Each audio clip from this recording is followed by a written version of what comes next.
প্রাণায়াম শুরু করেই কি শ্বাস নিয়ন্ত্রণ করতে হবে, না তার আগেও একটা গুরুত্বপূর্ণ ধাপ আছে? সেটা হলো শ্বাসকে পর্যবেক্ষণ করা। চোখ বন্ধ করে আরাম করে বসুন।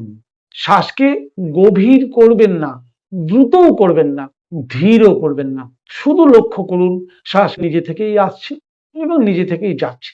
কখন শ্বাস একটু দ্রুত হচ্ছে, কখন ধীর হচ্ছে।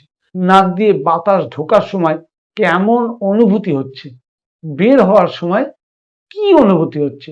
এই পর্যবেক্ষণ আপনাকে নিজের স্বাভাবিক শ্বাসের সঙ্গে পরিচিত হতে সাহায্য করতে পারে।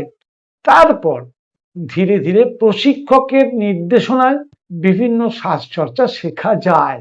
কারণ প্রাণায়ামের যাত্রায় সবসময় আরো বেশি করাই লক্ষ্য নয়, কখন থামতে হবে, কখন স্বাভাবিক থাকতে হবে, সেটাও একটা শেখার অংশ। প্রথমে শ্বাসকে চিনুন, তারপর শ্বাস নিয়ে কাজ করুন। আজ 1 মিনিট শ্বাস না বদলে শুধু পর্যবেক্ষণ করুন। আপনার অভিজ্ঞতা কমেন্টে শেয়ার করতে পারেন কিন্তু।